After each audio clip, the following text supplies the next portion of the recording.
For the third year in a row, C9 have looked like one of the best teams in the VCT Americas during the group stage of Stage 1, and just like those previous years, as soon as we get to playoffs, the team collapses. It doesn't seem to matter what roster this team has, it doesn't seem to matter who's performing well heading into that playoff bracket, they just always seem to lose. Whenever it's a do or die match, the team cannot get it together and push through that adversity. So I figured today we can go through some of the history of this happening, talk about this roster's performance during these playoffs, as well as looking back at how it happened to the other versions of this roster. So this is the board we have today. As you can see, we have the records of the past Stage 1s, as well as some player stats that we'll get to in a bit. But what's interesting about this team is that all of these losses look very similar to one another. This team will always have a good record, sometimes one of the best records in the entire region, and then as soon as it's do or die, they just cannot seem to get it together. We're going to be starting with talking about how their Stage 1 went for them this year. They had an overall record of 3-2. They did end up being the third seed in their group, just behind G2 and MIBR, and those were the only two teams that they lost to. And one of the reasons why a lot of people had promise in this team was the fact that those losses against those top teams were very close. They kept it very close against G2 on some maps that G2 is quite good on, and C9 kind of stomped G2 on Haven as well, so it was seen as a very good accomplishment for this team, especially with some of the young players that they have in the roster, like Vic, a rookie player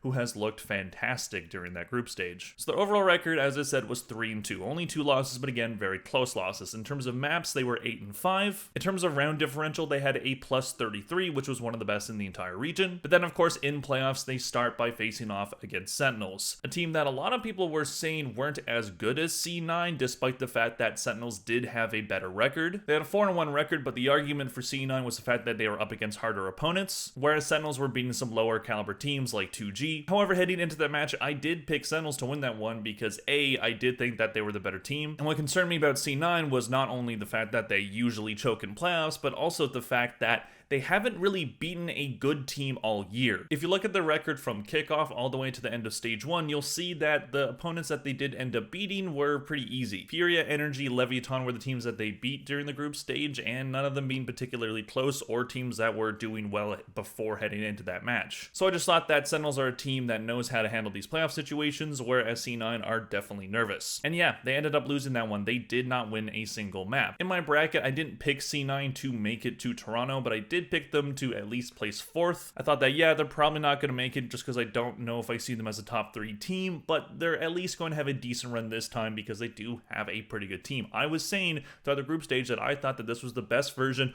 of C9 that we have ever seen, which honestly, looking back on it, was probably wrong, but we'll get to that later. But they got knocked down to the lower bracket where they faced off against Evil Geniuses, a team that on paper C9 should be much better than. However, Evil Geniuses had this player named Ye, a player that has been looking for revenge on this team ever since he was dropped by them surprisingly in 2023. And Ye ended up finally getting his revenge. He absolutely feasted on this team. C9 didn't win a map in that matchup either. They were outcalled, they were outplayed, every aspect of the game they lost. And so thus continues the C9 curse of this team choking in playoffs. So that's how it went for them this year. It was a pretty surprising result, especially considering the fact that they were against EG, a team that they should have beaten. But let's look back at the previous Stage 1s where this team has fallen short. I decided to just talk about the franchising years, even though I could go back to 2022 where this team started to fail at the beginning of the year, but I thought let's just do from the start of franchising. So last year in 2024, very similar story. They ended up having a better record. They only lost once in Stage 1 where they played 6 matches. They had a 5-1 record. Maps were 10-6. The round differential was +20. Yet again, this team was seen as one of the best teams in the region, beating some pretty impressive opponents on their way to that 5-1 record. Leviathan specifically, a very close match that they ended up winning. Off the back of Oxy coming in and being one of the best players in the entire Americas, looking like one of the best young Valorant players in the entire world. That pickup seemed amazing for them. They also brought back Rooney after kicking him off the previous year. However, they were just shy of the top seed in their group that did end up going to Crew. So they ended up in the knockout part of the bracket where they start with a single elimination match. And to be fair, I think that that format is stupid and dumb. I do not think that's how Riot should have been running things back then. However, everybody's under the same set of circumstances. You gotta win those matches, and they ended up facing off against G2, a team that did end up making it to Shanghai that year, and they knocked out C9 to do it. Yet again, not winning a map during that match. G2 at the time was not seen as one of the more solid teams in the Americas. They had a 3-3 record heading into that bracket, so that's a second playoff bracket where they start the match as the favorite. Tell me if you've heard that story before. It did not go their way. They lost that one. They were knocked out. Then we move on to 2023, and this team might have been the best version of this team that we've seen. I do think the roster that they have now is a bit more balanced, but at the time,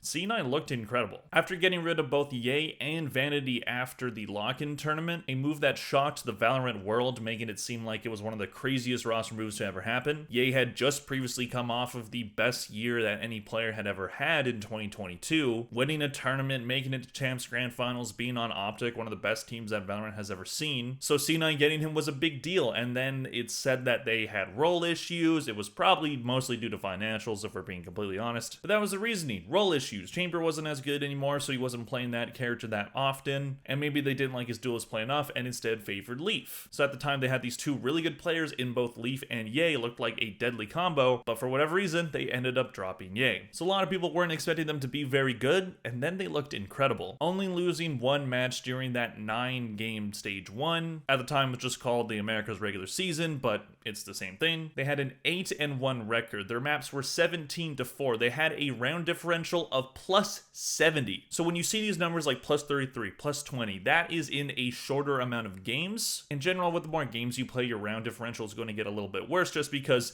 it's hard to keep up that big of a pace. However, C9 were able to keep a plus 70 during that time, having the best round differential of any team, even over Loud, the team that was seen as the best in the entire Americas at the time. So that was just really crazy to see, especially because the only team that they lost to was Loud. So it looked like they should be a shoo-in for the upcoming Masters Tokyo tournament. However, as we all know, that's not how it went. They ended up starting their bracket with a 2-0 loss against Evil Geniuses. Of course, EG ended up being the team that won champions that year. That stage 1 was the start of their miracle run, and C9 were their victims in playoffs. EG upset Energy and then C9 to qualify for Tokyo. It was a very crazy bracket. And C9 got stomped on that one too. They lost the first map 13-5, and then the next one 13-2. Just an absolutely tactical stomping of this team. They then move on to face Leviton, and they do win that one. Not without losing a map though. It was a 2-1 win, so pretty close. And then they move on to face Energy. It's a tight match that ends up going to overtime in map 3, and then C9 end up losing once again. Just barely missing out on Tokyo qualification, so it was right there for them, and that is basically where the curse started. I think that loss against EG kind of started it, but that Energy loss sealed the deal. Losing against two teams that you were seen as the favorites against, it was just an absolute disaster. So looking at all of this playoff history, I wrote down, you've probably already read it, they have a 1-5 record in playoff games since 2023. They have won 3 maps in that entire time, that one coming in the 2023 playoffs. It doesn't matter who the players are, it doesn't matter who the coach is, this team will crumble in playoffs. So let's look at how this current version of the roster has performed throughout this stage 1, because looking at how some of these players performed during the group stage versus how they performed during playoffs, there are some concerning signs here. Not everyone performed terribly or anything, but there are some pretty bad stats here. Starting with Vic, who I think during the group stage was leading all rookies when it came to VLR rating. He was fragging out super heavy while playing smokes. He looked like one of the best pickups in the Americas. He had a rating of 1.22, a kills per round of 0.76, and a KD ratio of 1.26. Incredible numbers from the rookie player. However, when it came to playoffs, not as good. He had a rating of 0.96, a kills per round of 0.64, and a KD ratio of 0.86. He got way less kills, he got way more deaths, and his rating dropped off heavy. So that is a pretty concerning sign for this player. Moving on to their other very young player, a player that has already been on this team for a year now, we have Oxy. Oxy was a player that in 2024, during that stage 1, he was statistically one of the best players. He looked incredible. I was very excited about the future for this player. However, in 2025, it's been a bit more of a fight. During the group stage, he had a decent number with a rating of 1.02, a kills per round, which was highest on the team as a duels player. It should be 0.84, a KD ratio of 1.06, so maybe dying a little bit more than you would want him to, but still putting up decent numbers. However, moving on to the playoffs, yet again, a big drop off here. A rating of 0.89, a kills per round of 0.74, so still a decent number there, but a KD ratio of 0.88. Overall numbers just dropped off. I do think Oxy, by and large, is probably this team's best player, at least when he is playing at his best, but during playoffs, he just can't seem to turn it on the way players like Ospas can. Which I know is a crazy comparison, but as a duelist player, those comparisons are going to come up. Xeppaa, the longest standing member of this team, and listen, there's always a discussion about Xeppaa. A lot of people wanted him to be dropped in the offseason. I didn't particularly want it, but I thought that if there was going to be roster changes to this team, which there were, I thought Xeppaa would be an easy switch. Yes, he's a good player, he's a good flash initiator, he has shown some promise on multiple different roles. And then you have people like the Plaid Chat, people defending him, and I did kind of agree with them, but also thought he's just been on this roster so long and the team just hasn't seen results, so I just thought that it would make sense. However, it looked like during the group stage he was making everyone that wanted him to be dropped look like an idiot. He had a rating which was second best on the team at 1.14, a kills per round of 0.77, and a KD ratio of 1.23. Playing a bit more of a flex role. He played a little bit duelist, we saw him play the Yoru, as well as playing a little bit of Teo and Sova. He did look quite good. However, in playoffs, again, a huge drop off in performance. Rating 0.88, kills per round 0.59, second worst on the team, and a key ratio of 0.76. So that means way more deaths than kills, and he's not meant to be the one fragging out, but when he is, he can be very effective. So seeing this big of a drop off, very concerning. This is not what you want to see from a veteran player that has been around the game for a very long time. He has been on this roster since 2021. He has seen so many different iterations of this team. There's really only one player that is the common denominator throughout all these playoff losses.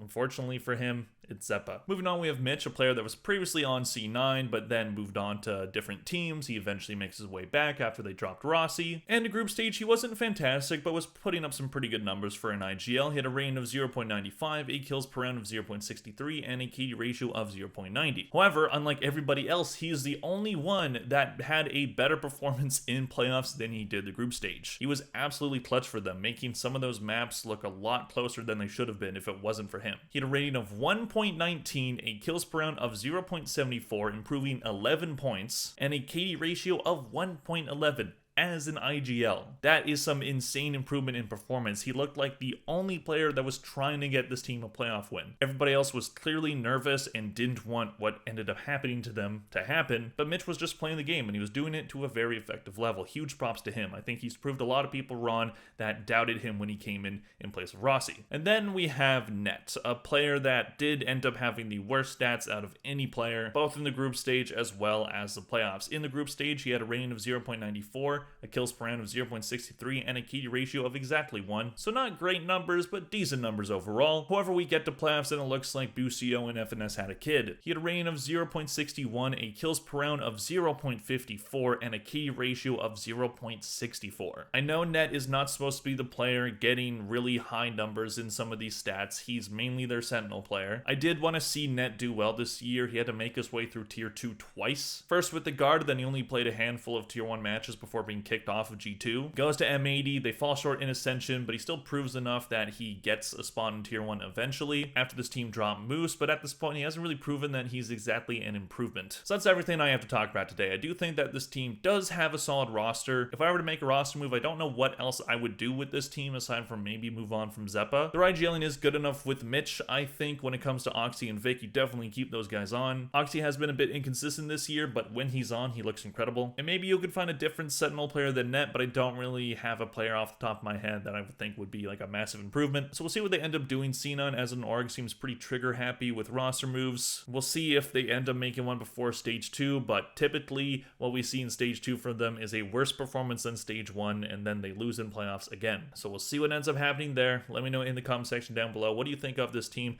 How do you think this team is going to do in stage 2 and beyond? Will this team eventually break their curse, or is it just going to continue until the end of time? Let me know all that and more in the comment section down below. Please click like and subscribe if you enjoyed this video. Thank you all very much for watching, and I'll see you guys next one. Bye.